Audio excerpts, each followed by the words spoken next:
Kuz shamoli tog' etagidagi kichik qishloqni ayovsiz savalab o'tardi. O'sha kuni bir ovchi Olapar laqabli kuchukni sotib olib, mashinasining yukxonasiga solib, uyga qaytayotgandi. Yo'llar loy, ko'rish masofasi juda past edi. To'satdan qarama-qarshi tomondan kelayotgan yuk mashinasi bilan to'qnashib ketmaslik uchun ovchi rulni keskin burib yubordi. Mashina yo'l chetidagi chuqurlikka quladi. Yukxona eshigi qattiq zarbdan ochilib ketdi.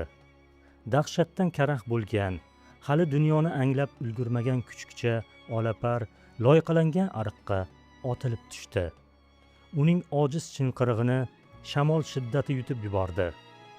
Jarohat olgan ovchi o'ziga kelib, kuchukchani qidira boshladi. Ammo zulmat va qalin tuman qidiruvga imkon bermadi. Kuchukcha esa bu vaqtda qo'rquvdan qayerga qochayotganini bilmas, tog' tomonga qarab yugurib ketdi. Olapar tez orada butunlay adashdi. Qorni ochib, sovqatib, bir toshning kovayiga suqilib, ingrab, yig'lay boshladi. Ayni o'sha paytda yaqin atrofda ov qilib yurgan To'qbeki ismli ona bo'ri kuchukcha ovozini eshitib qoldi. U o'lja qidirib kelgandi. Ammo tosh ostida titrab yotgan, qo'rquvdan ko'zlarini katta-katta ochib, ingrayotgan mavjudotni ko'rgach, unda onalik mehri uyg'ondi. U kuchukchani tishlari bilan asta ko'tarib, o'z iniga, bo'ri bolalari yoniga olib keldi. Bo'ri bolalari ichida eng chaqqon va mag'ruri Qoravoy edi. U avvaliga bu g'atir junli yot mavjudotga shubha bilan qaradi. Ammo tez orada ular isinish uchun bir-biriga yopishib, uxlab qolishdi. Oradan yillar o'tdi. Olapar bo'ri bolalari bilan birga o'sdi. U bo'rilardek uvlashni, shamol yo'nalishini hidlab, ov qilishni o'rgandi. Qoravoy bilan ular ajralmas do'stlarga aylanishdi. Ikkovlashib, qiradirlarda quvishib o'ynar, bir-birining pinjiga kirib uxlashardi. Olapar o'zini bo'ri deb hisoblardi. Ammo uning tana tuzilishi, terisining rangi va ba'zi odatlari baribir boshqacha edi. Kunlarning birida ona bo'ri To'qbeka qarilikdan o'lib, to'dagi Qoravoy sardor bo'ldi. Olapar bilan Qoravoy o'rtasidagi do'stlik yo'qolmadi. Olapar unga eng yaqin sirdosh bo'lib qoldi. Kunlarning birida bahor fasli edi. Olapar bo'rilar to'dasidan ajrab, yolg'iz qir bo'ylab keta boshladi. Shu payt tog' etagida katta bir qo'y podasiga duch keldi. Olapar oqsoqlanib yurgan qari cho'ponni va unga ergashib yurgan qo'ylarni ko'rganda, uning yuragida nimadir uyg'ondi. Ichki bir sado unga bu inson dushman emasligini, aksincha, unga yaqin bo'lish kerakdek tuyuldi. Olapar shularni o'ylab, qari cho'ponni kuzatib turganda, tog' tomondan begona och bo'rilar to'dasi podaga yaqinlashib keldi. Olapar oldinga chiqib, kutilmaganda cho'ponni himoya qila boshladi. Bo'rilarga qarab vovullab yubordi. U bo'rdek uvlashni bilardi, lekin ichki bir instinkt uni vovullashga majbur qildi. Begona bo'rilar to'dasi xavfni sezib chekindi. Qari cho'pon Olaparni ko'rib bu bahaybat, bo'risifat itdan avvaliga qo'rqdi. Keyin esa uni ko'zlaridagi sodiqlikni ko'rib, yoniga chaqirdi va bir parcha go'sht berdi. Olapar o'sha kuni cho'ponni yonida qoldi. Keksa cho'pon unga Olapar deb nom berdi. Oradan 2 yil o'tdi. Kunlarning birida qari cho'pon xastalanib yotib qoldi. Cho'pon umri oxirlab qolganini bilardi. U o'g'lini, yosh cho'ponni oldiga chaqirdi. "O'g'lim, meni kunim bitganga o'xshaydi. Qahraton qish ham yaqinlashib qoldi. Agar menga biror korhol bo'lsa, Olaparni bo'rilardan ehtiyot qil. Qishda bo'rilar och, shafqatsiz bo'lishadi", dedi cho'pon. Va o'sha kuni tongga yaqin joni uzildi. Izg'irinli qahraton qish keldi. Tog' tarafdan och bo'rilarning uvillagan ovozi eshitila boshladi. Tog'larda ov qilish qiyinlashgach, qoravoy boshliq bo'rilar to'dasi sovuqdan, ochlikdan ko'zlari qonga to'lib, qishloq chetidagi o'sha keksa cho'pon podasiga hujum qildi. Tun yarmida qo'rada qiyomat boshlandi. Olapar qari cho'ponning o'g'li bilan birga qo'raga yugurdi. It va bo'rilar jangi boshlandi. Olapar o'qdek otilib, podani himoya qila boshladi. Bir payt Olaparga bahaybat qora bo'ri tashlandi. Olapar ham qora bo'riga tashlandi. Ular bir-birini g'ajib tashlamoqchi bo'lib, irillab bir-birini bo'g'zidan olishdi. Bir-birini bo'g'zidan olib, siltab tashlamoqchi bo'lishdi-yu, lekin ikkisi ham birdan to'xtab qoldi. Atrofdagi shovqin, qo'ylarning ma'rashi, izg'irin shamolning ovozi go'yo o'chgandek bo'ldi. Olapar qandaydir tanish, qadrdon hidni sezdi.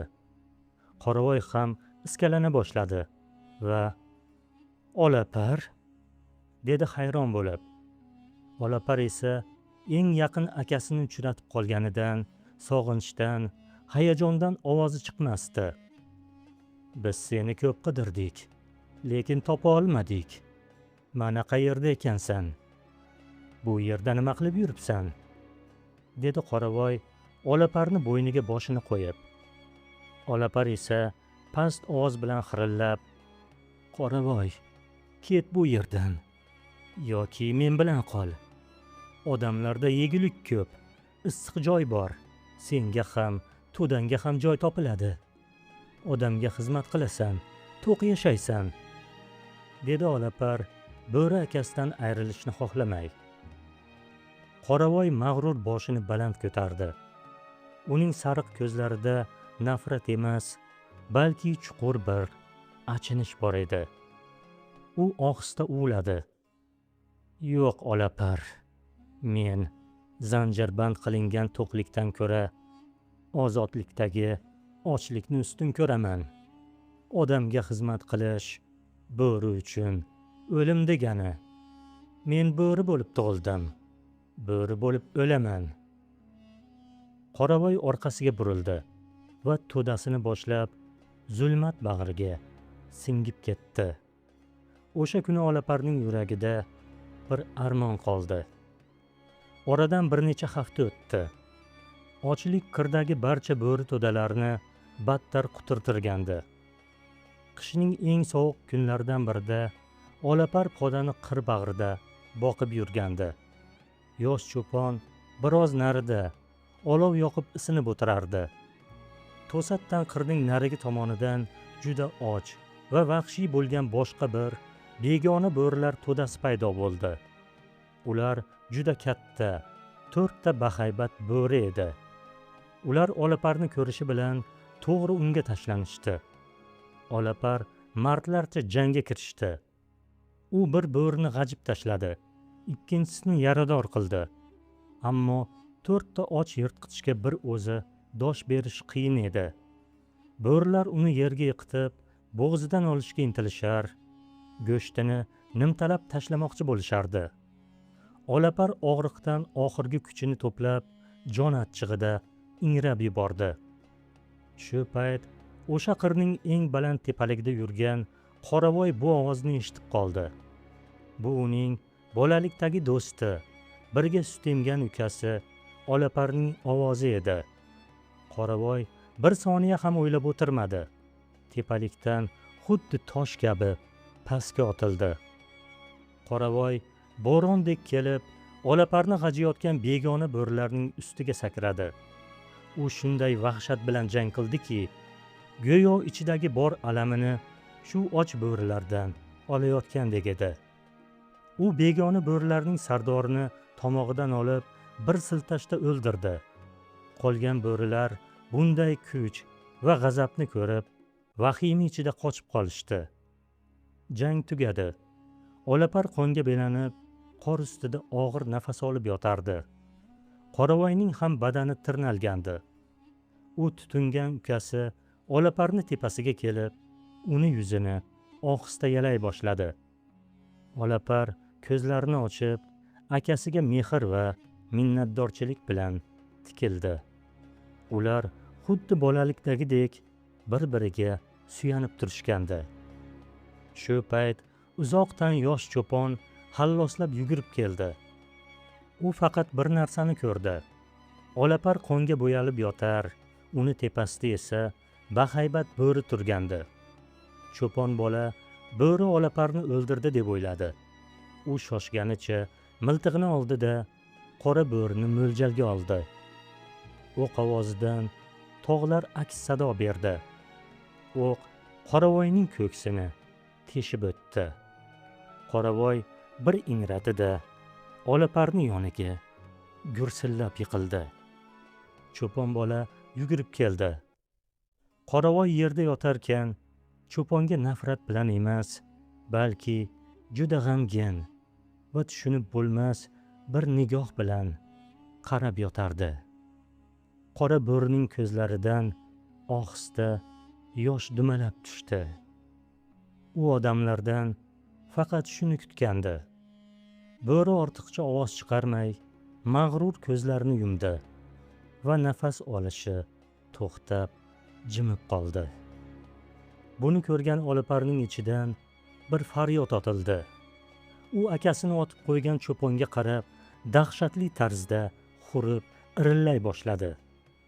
Bu shunday ovoz ediki, unda nafrat, ayblov va cheksiz dard bor edi. Yosh cho'pon nima bo'layotganini tushunmas, karaxt bo'lib qolgandi. Olapar, yur ketdik. Senga nima bo'ldi? Men seni qutqardim-ku. Yur, kech bo'lib qoldi. Qo'ylarni qo'raga haydashimiz kerak, deb itni chaqirdi. Ammo Olapar cho'ponga qayrilib ham qaramadi. U bor kuchini yig'ib, o'zini o'limdan qutqargan, ammo inson qo'li bilan o'ldirilgan bo'ri akasini tepasiga keldi. U mag'rur qoravoyning qonga bo'yalgan ko'ksiga boshini qo'ydi. Ko'zlaridan yosh oqdi. Olapar og'ir jarohatlangan, qon to'xtovsiz oqayotgandi. Cho'pon qanchalik chaqirmasin, u joyidan jilmadi. U insonlar dunyosidan, ularning adolatsizligidan, ular qo'lida yashashni xohlamay qolgandi. Olapar akasining bag'rida so'nggi bor nafas oldi va akasining ko'ksiga boshini qo'ygancha jon berdi. Qor tinimsiz yog'ar, ikki mag'rur va sodiq do'stning jasadini oppoq qor kafandek yopib bormoqda edi. Cho'pon esa o'zining qanday dahshatli xato qilganini kech anglab yetdi. Ikki jasad tepasida tiz cho'kkancha o'kirib, yig'lab yubordi.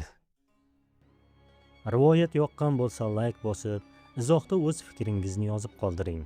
Bizni yo'qotib qo'ymaslik uchun obuna bo'lishni unutmang.